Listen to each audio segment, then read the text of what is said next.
नमस्कार दोस्तों। Stock market studies में फिर से एक बार आपको बहुत बहुत स्वागत है। तो आज मैं फिर से आपके सामने कुछ इंपॉर्टेंट कंपनी का अपडेट लेके आया हूँ।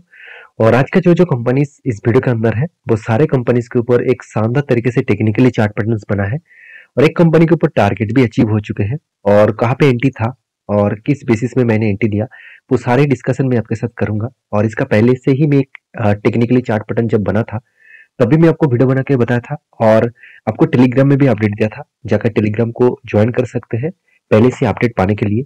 और जितने मैं वीडियो आपके साथ शेयर करता हूँ टोटली लर्निंग के लिए एज ए एजुकेशन पर्पस में, मेरी तरफ से कोई भी बाय एंड सेल का रिकमेंडेशन नहीं है। और टेलीग्राम में भी जो अपडेट देता हूँ वो भी एजुकेशन पर्पस में है, सारी चीज आपको सिखाने के लिए और दिखाने के लिए है। तो किसी भी कंपनी के ऊपर काम करना है तो आपके रिस्क के हिसाब से जरूर करिए। तो सबसे पहले जो कंपनी है उसका नाम है VVL, मतलब वरुण बेवरेजेस लिमिटेड। तो इस कंपनी जब से मैं आपको ये भी बताया था कि जब से इस कंपनी 50,000 करोड़ का मार्केट कैप था तब से लेकर आज तक दिखाए तो कंपनी का जर्नी 50% ग्रोथ हो चुके हैं, मतलब डबल के आसपास हो चुके हैं, डबल से भी ज्यादा हो चुके हैं। और धीरे धीरे करके कंपनी आगे बढ़ रहा है और एक टाइम कंपनी का जो परफॉर्मेंस था और उसके हिसाब से देखा जाए तो कंपनी का मार्केट कैप के हिसाब से आज नंबर वन में है और एक टाइम वो नंबर वन नहीं था। और कंपनी सेक्टर वाइज देखा जाए तो FMCG और फूड प्रोसेसिंग इंडस्ट्रीज में बिलोंग करते हैं। और इस कंपनी का ग्रोथ होने का चांसेस बहुत ज्यादा है क्योंकि कंपनी के जो प्रोडक्ट है आप सभी जानते हैं। इसका जो मेन ब्रांड है वो है पेप्सी। आप सभी जानते हैं पेप्सी को इसका मेन ब्रांड है और पेप्सी को साथ साथ और भी बहुत सारे प्रोडक्ट है आप सभी जानते हैं, उस प्रोडक्ट को कंपनी बेचते हैं। जैसे इसका प्रोडक्ट देखेंगे तो देखिए पेप्सी, साथ ही साथ Pepsi black, Mountain Dew, string, Mirinda, seven up, slice, Tropicana. तो इस तरीके से अलग अलग ब्रांड के प्रोडक्ट है। एक्वाफिना, वो भी वाटर के जो बॉटल होते हैं वो भी इसका है। लिप्टिन जो आइस मतलब टी है वो भी इसका ब्रांड है। और क्रीम बेल इसका ब्रांड है। उसके साथ साथ और एक चीज देखिए, मतलब जो हम लोग जो लेज, डोमिनोज, सॉरी डोरिटोज, साथ ही साथ चीटोज और कुरकुरे, ये जो प्रोडक्ट हम लोग खाते हैं और वो भी इसी का ही ब्रांड है। तो जब कंपनी का प्रोडक्ट बहुत शानदार है और उस बेसिस में कंपनी का ग्रोथ होने का चांसेस बहुत ज्यादा है क्योंकि जो प्रोडक्ट के कस्टमर का डिमांड ज्यादा है, कस्टमर वही प्रोडक्ट को खाते रहते हैं तो उसका डिमांड हमेशा बढ़ते रहेंगे। तो इसीलिए देखिए कंपनी ने अच्छा खासा सेल्स भी हमेशा कर रहा है। एक चीज आप ध्यान दीजिएगा, दिसंबर मंथ के जो डेटा है उस डेटा हमेशा आपको रेवेन्यू कम दिखेगा। क्यों? देखिए दिसंबर मंथ जो होते हैं उस टाइम सर्दी का मौसम स्टार्ट हो जाता है और सर्दी के मौसम में जो सेल्स है वो सेल्स थोड़ा सा डाउन हो जाते हैं। तो दिसंबर और मार्च क्वार्टर, इस दो मार्च में तो वो भी ठीक ठाक है, मगर दिसंबर क्वार्टर में कंपनी का सेल्स देखिए हमेशा के लिए डाउन हो जाता है क्योंकि इस टाइम कोल्ड ड्रिंक्स का जो सेल है वो कम हो जाते हैं और उसी के चलते है कंपनीज का मार्जिन, मतलब जो रेवेन्यूज है वो घट जाते हैं। तो फिर भी कंटिन्यूसली आप देखेंगे तो सालाना, आप साल भर की बात करूं तो आपको कभी भी आपको सेल्स कम नहीं दिखेगा क्योंकि एक क्वार्टर में थोड़ा सा सेल डाउन हुआ इसका मतलब कंपनी खराब नहीं हो गया। आपको 4 क्वार्टर को ऐड करके आपको नेट प्रॉफिट देखना है सालाना। तो सालाना बात करूं तो कंपनी के अच्छा खासा प्रॉफिट जनरेट हुआ और इस बार कंपनी हाईएस्ट प्रॉफिट जनरेट किया और अच्छा खासा यहाँ पे प्रॉफिट जनरेट करने के बाद अच्छा खासा रिटर्न भी दिए। सेल्स ग्रोथ के बाद कंपनी का प्रॉफिट ग्रोथ और रिटर्न ऑफ इक्विटी सब कुछ पॉजिटिव है, जिसके चलते कंपनी अच्छा खासा यहाँ पे रिटर्न भी जनरेट किया। और आपको 5 साल में 50%, 3 साल में 80% और एक साल में 55%, 56% के आसपास यहाँ पे मतलब प्रॉफिट जनरेट करके दिया। तो मेरे हिसाब से बेस्ट कंपनी है और बाकी आपके क्या राय है जरूर कमेंट्स करना। तो शायद इसीलिए इंस्टीट्यूशन भी इस कंपनी के ऊपर भरोसा करते हैं, चाहे आप FIs और प्रोमोटर से लेकर DS सब कुछ, सब व्यक्ति ने, मतलब सब इंस्टीट्यूशन ने इस कंपनी के ऊपर होल्डिंग रखे हैं और पब्लिक के पास भी अच्छा खासा होल्डिंग्स है। तो इस कंपनी के ऊपर आप जरूर लॉन्ग टर्म के लिए सोचिए। और रही बात इस कंपनी के डिलीवरी रिपोर्ट का, तो लास्ट कुछ फ्यू डेज में कंटिन्यूसली डिलीवरी उठाया जा रहा है और वो भी देखिए 60 to 65% के आसपास, 67% के आसपास डिलीवरी देखने को मिला है। और उसी हिसाब से देखा जाए तो इस कंपनी का जो चार्ट पैटर्न्स बना है वो कुछ इस तरीके से है। एक रेंज को यहाँ पे रिटेस्ट किया, उसके बाद ऊपर गया और मैंने आपको ये भी बताया था कि इस रेंज के ऊपर जब तक होल्ड करेंगे तब तक मैं इंतजार करूंगा और जब होल्ड के बाद ब्रेकआउट करेगा और ब्रेकआउट करने के बाद जब रिट्रेसमेंट लेंगे तब एंट्री लूंगा। और मेरा एंट्री इस कैंडल के ऊपर है, मैंने आपको ये भी वीडियो बनाकर शेयर किया था और मैं कंटिन्यूसली ट्रेल करते जाऊंगा इस शेयर को। जब इस ये जो सपोर्ट बना है, इस सपोर्ट को अगर ब्रेक डाउन करे तो मैं यहाँ पे एग्जिट कर लूंगा। तो तब तक मैं होल्ड करूंगा, ट्रेल करके ऊपर जाऊंगा। तो देखा जाएगा कितना दूर जाने वाला है। तो आपकी क्या राय है इस कंपनी के ऊपर, जरूर कमेंट्स करके बताना। नेक्स्ट जो कंपनी है जिसके बारे में डिस्कशन करूँ उसका नाम है इन्फोएज। देखिए इन्फोएज मतलब नौकरी.com। देखिए इस कंपनी का बिजनेस के बारे में बात करूँ तो कंपनी खुद के बिजनेस के साथ साथ अलग बिजनेस के ऊपर भी इन्वेस्टमेंट करके रखे हैं। उसमें से एक पॉपुलर कंपनी है जिसका नाम जोमेटो। आप सभी जानते हैं जोमेटो के बारे में, क्योंकि इसके देखिए बिजनेस के हिसाब से कंपनी के नौकरी.com, नौकरीगोल्फ.com, साथ ही साथ शिक्षा.com, जीवनसाथी.com, जॉबहाई.com और इस तरीके से फास्ट नौकरी.com, 99echo.com, साथ ही साथ आप देखेंगे तो एम्बिशन बॉक्स, इस तरीके से अलग अलग इसका प्रोडक्ट है, मतलब अलग अलग वेबसाइट है जिसके माध्यम से कंपनी सर्विस देते हैं और उसके साथ साथ कंपनी रेवेन्यू भी जनरेट करते हैं। और साथ ही साथ और देखिए और इन्वेस्टेड मतलब इन्वेस्ट कंपनीज, मतलब जहां जहां पे इन्वेस्टमेंट करके रखे हैं उनमें से कुछ बेस्ट कंपनी है, उनमें से कुछ खराब कंपनी भी है। मैं खराब नहीं कहूंगा, आज फिलहाल कंपनी का हालत थोड़ा सा प्रेशर में है। तो उनमें से देखिए आप देखेंगे तो जो कंपनी है उनमें से पॉपुलर पॉलिसी बाजार, उसके साथ आप देखेंगे तो जो आप देखेंगे मेडिटेशन, उसके साथ जोमेटो, उसके बाद यहाँ पे देख सकते हैं कैनवा, इस तरीके से बिग स्टाइलिश, इस तरीके से अलग अलग बहुत सारे कंपनीज के ऊपर उन्होंने निवेश करके रखे हैं। और इसी अलग अलग कंपनी के ऊपर निवेश करने के कारण कंपनी के ऊपर एक नेगेटिव वीकनेस भी देखने को मिल जाते हैं। वो नेगेटिव वीकनेस क्या है मैं आपको बता दूं। कंपनी के क्वार्टरली रिजल्ट में ध्यान से देखना है चीज को। कंपनी खुद की जो मतलब खुद के जो बिजनेस है उस बिजनेस में कंपनी सेल्स बहुत शानदार कर रहा है। कंटिन्यूसली सेल्स को इंक्रीज किया पिछले क्वार्टर्स के, पिछले सालों की तुलना से और पिछले लास्ट कुछ सालों की तुलना से कंपनी कंटिन्यूसली सेल को बढ़ाते चला गए और एक्सपेंस को भी कंट्रोल रखे।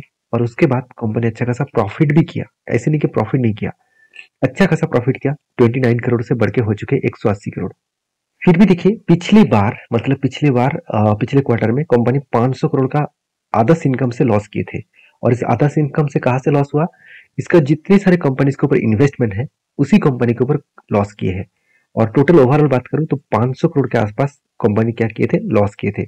और इसी के चलते है इस बार कंपनी ने अच्छा खासा प्रॉफिट किया। तो इस तरीके से सिलसिला कंपनी के अंदर चलते रहेंगे, क्योंकि मान के चलिए आपका खुद का बिजनेस के ऊपर आप जितने निवेश करके रखे हैं उससे कई गुना ज्यादा आप दूसरे कंपनी के ऊपर निवेश करके रखे हैं। तो अगर वो कंपनी लॉस करेंगे तो आपका भी लॉस होगा, और वो कंपनी प्रॉफिट करेंगे तो आपका भी प्रॉफिट होगा। तो इस तरीके से कंपनी का बिजनेस मॉडल्स है। तो कंपनी का जो परफॉर्मेंस है उसके ऊपर डिपेंड करके एज ए इन्वेस्टर, प्रोमोटर से लेकर एफएसडीएस पब्लिक हर किसी ने निवेश करके रखा है, क्योंकि मुझे भी इस कंपनी बहुत पसंद लगता है। क्योंकि इसका बिजनेस करने का स्टाइल और जो इसका मैनेजमेंट का जो थिंकिंग है वो बहुत लॉन्ग जर्नी के लिए है, कोई शॉर्ट जर्नी के लिए नहीं है। क्योंकि आज कोई भी ऑनलाइन के माध्यम से अगर जॉब ढूंढना चाहे तो नौकरी.com एक इंडिया के नंबर 1 प्लेटफॉर्म है जहां पे आपको जॉब मिल सकता है, मतलब प्रॉपरली आपको जेन्युइन जॉब मिलेगा। तो देखिए मैं कोई नौकरी.com का प्रमोशन नहीं कर रहा हूँ, मैं आपको यही बता रहा हूँ क्योंकि मैं खुद ट्राई करके भी दिखा हूँ और मेरे रिलेटिव भी इस तरीके से वेबसाइट से ही जॉब ढूंढ के ही उसको जॉब मिला है।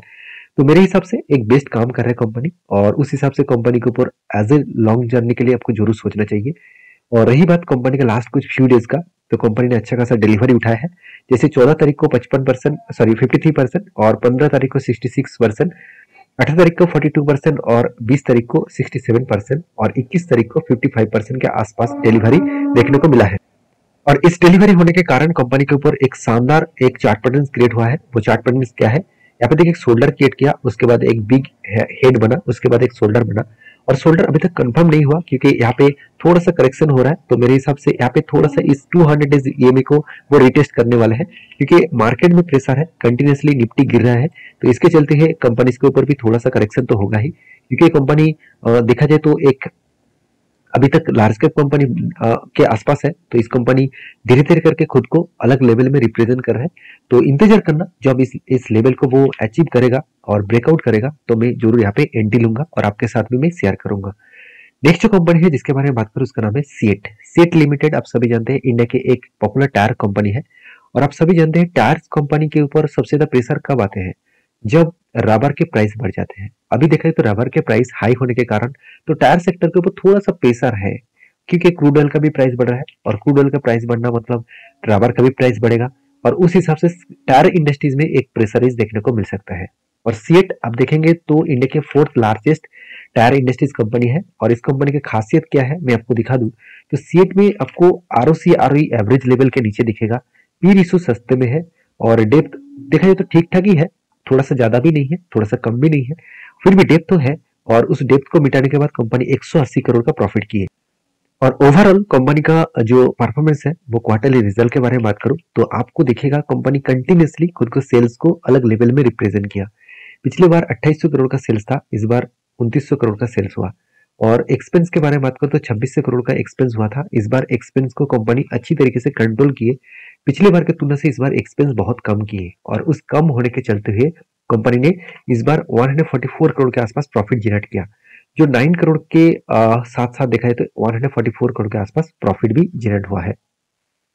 तो इस कंपनी ने अच्छा खासा प्रॉफिट जनरेट तो किया। अभी एक चीज आपको जरूर ध्यान से देखना होगा, वो चीज बहुत इंपॉर्टेंस है। देखिए कंपनी के सेल्स ग्रोथ तो ठीक है मगर प्रॉफिट ग्रोथ ठीक नहीं है, प्रॉफिट ग्रोथ में अभी भी नेगेटिविटी है और रिटर्न ऑफ इक्विटी भी वीकनेस है। और इसी के चलते शायद मुझे लगता है अभी भी कंपनी के ऊपर प्रेशर है। अगर मैं बैलेंस शीट के बारे में बात करूं तो ध्यान से इस चीज को देखना, कंपनी का रिजर्व बढ़ा, उसके साथ साथ कंपनी का कर्जा भी बढ़ा। मान लेता हूं कंपनी का जो रिजर्व है उससे कम कंपनी का कर्जा है, फिर भी कर्जा जितना है उसके हिसाब से देखा है तो कंपनी का रिजर्व उतना ज्यादा नहीं है, क्योंकि डबल के आसपास होता तो मान लेता, तो फिर भी यहाँ पे डबल के आसपास नहीं है। और कंपनी का फिक्स एसेट लगातार बढ़ते गए और इस बार कंपनी करीबन 600 करोड़ के आसपास पैसा वो इन्वेस्टमेंट में लगा के रखे हैं, जो मतलब बिजनेस के ऊपर लगा के रखे हैं, जो बिजनेस प्रोसेसिंग में है। और उस प्रोसेसिंग खत्म होने के बाद वो पैसा डायरेक्टली आपको फिक्स एसेट में ऐड होता दिखेगा। अभी एज ए इन्वेस्टर प्रोमोटर से लेकर एफएसडीएस पब्लिक हर किसी ने निवेश करके रखा है, क्योंकि इस कंपनी का ग्रोथ होने का बहुत चांसेस है। क्योंकि सीएट एक ऐसा कंपनी है, इसका टायर हर मतलब गाड़ी में आपको देखने को मिलेगा। अगर इसको वेबसाइट अगर एक बार विजिट करेंगे तो आपको सब कुछ डिटेल्स में दिख जाएगा। आप अगर वेबसाइट विजिट करेंगे, देखिए कार से लेकर बाइक से लेकर आपको हर कैटेगरीज में गाड़ियां में इसको दिखेगा, साथ ही साथ स्कूटर में भी इसका प्रोडक्ट दिखेगा। तो अलग अलग कैटेगरीज के प्रोडक्ट कंपनी बना रहा है। और इसका देखिए जो स्कूटर है, हीरो से लेकर टीवीएस, होंडा, सुजुकी, यामा और महिंद्रा। और उसके साथ साथ बाइक देखेंगे तो Royal Enfield, Bajaj, Hero, Honda, Yamaha, TVS. और कार्स के इंडस्ट्रीज में Honda, Hyundai, Mahindra, Maruti Suzuki, MG और टोयोटा। तो अलग अलग कंपनी के ऊपर कस्टमर बन चुके हैं। तो इसका मतलब कंपनी में हाई स्टेबिलिटी स्ट्रेंथ है, क्योंकि ऑटो सेक्टर का ग्रोथ हो रहा है उस हिसाब से टायर इंडस्ट्रीज का ग्रोथ जरूर होगा। क्योंकि देखिए गाड़ी अगर पेट्रोल में हो, चाहे डीजल में हो, चाहे हाइड्रोजन में हो, किसी भी हो सकते हैं, टायर्स तो उसमें लगेगा ही लगेगा। इस बात को आपको हमेशा याद रखना है। तो टायर इंडस्ट्रीज के ऊपर आप फोकस रखिए और इस कंपनी के ऊपर आपका क्या राय है मुझे जरूर कमेंट्स करिए। और हाँ, टेक्निकली चार्ट पैटर्न तो दिखाना ही भूल गया, जो बहुत इंपॉर्टेंट है। उससे पहले देखिए इस बार कंपनी के ऊपर धमाका बाइंग हुआ और इसी बाइंग होने के कारण स्टॉक के ऊपर एक मैसिव जाम देखने को मिला अगस्त मंथ में। अगर अगस्त मंथ के डेटा दिखा दूं तो आप देखेंगे तो अगस्त मंथ कब से स्टार्ट हुआ, देखिए इस जगह से कंटिन्यूसली बाइंग हुआ और अगस्त मंथ के बाद थोड़ा सा यहाँ पे प्रॉफिट बुकिंग शुरू हुआ। देखिए मैंने आपको एक ट्रेड मेंशन किया था, वो एक कप विथ हैंडल पैटर्न्स था और कप विथ हैंडल पैटर्न्स को यहाँ पे अच्छी तरीके से ब्रेकआउट भी किए। और यहाँ पे मेरा एंटी लेवल था और मैंने आपको ये भी बताया था मेरा एंटी लेवल, और जहाँ पे इस कंपनी का रेंज बना उससे अगर 10% गिरे तो मैं और भी एवरेज करता रहता हूँ। तो यहाँ से 10% गिरा, इसका मतलब 10% दिखा दूँ तो ऑलमोस्ट इस लेवल तक 10% है। तो इस लेवल तक जब आया मैंने फिर से एवरेज किया और उसके बाद देखिए मुझे टोटल जो प्रॉफिट यहाँ पे मिला, पहले 47% इस 10 का और यहाँ पे 10% उसके साथ, तो टोटल कितना प्रॉफिट मिला, ऑलमोस्ट 57% के आसपास। तो सोचिए कितना शानदार यहाँ पे प्रॉफिट मिला है। और इस अपडेट को मैंने आपको टेलीग्राम में भी दिया था, जाकर आप टेलीग्राम को प्रीवियस डेटा चेक करेंगे तो आपको जरूर दिखेगा। तो जब जब ट्रेड बनता है तब भी मैं आपके साथ शेयर करता हूँ और जब शेयर का प्राइस का करेक्शन भी होते हैं तब भी मैं आपके साथ शेयर करता हूँ और जब टारगेट बनता है तब भी शेयर करता हूँ। मेरे मकसद यही है कि आपको भरोसा दिलाया जाए कि हाँ इस तरीके से पैटर्न्स को यूज करके आप काम कर सकते हैं।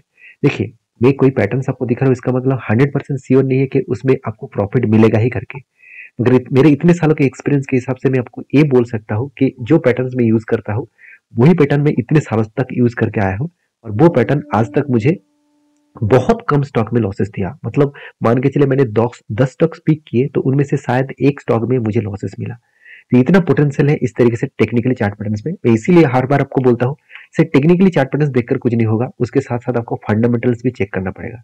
कंपनी का फंडामेंटल फाइनेंशियल जो चीज मैं आपको दिखा रहा हूँ वो चीज अगर आपको सारे समझ में आ चुके हैं और आपको टेक्निकली चार्ट पैटर्न जो मैं आपको सिखा रहा हूँ वो आपको समझ में आ रहा है, तो आप खुद स्टॉक पिक कर पाएंगे और खुद काम कर पाएंगे। किसी के ऊपर भरोसा करके बैठे नहीं रहना पड़ेगा, मेरे ऊपर भी नहीं। तो देखिए, नेक्स्ट जो कंपनी है उसके बारे में बात, उसका नाम है आईईएल लिमिटेड। तो आईईएल लिमिटेड एक ट्रेडिंग कंपनी है। तो इसके ऊपर एक बहुत बड़ा अपडेट आया क्योंकि कंपनी एक अच्छा खासा रिटर्न जनरेट करके दिया। उसके बाद इसके ऊपर अपडेट आया 25 तारीख को कंपनी खुद का जो फेस वैल्यू 10 रुपये है उस 10 रुपये को 1 रुपया करने वाले हैं। इसका मतलब कंपनी स्प्लिट देने वाले हैं, एक के बदले 10 शेयर आपको देने वाले हैं। तो आपके पास इस कंपनी की हिस्सेदारी है तो मुझे जरूर कमेंट्स करना। और मेरे हिसाब से इस वीडियो को आपको एजुकेशन पर्पस में ही देखना है। मेरे तरफ से कोई भी बाय एंड सेल का रिकमेंडेशन नहीं है। अगर वीडियो अच्छा लगे तो प्लीज एक लाइक जरूर कर देना, और इसी तरीके से इन्फॉर्मेशन पाना है तो चैनल को जरूर सब्सक्राइब करना। मिलते हैं नेक्स्ट वीडियो में, तब तक के लिए अच्छे से रहिए, अपने ख्याल रखिए, धन्यवाद।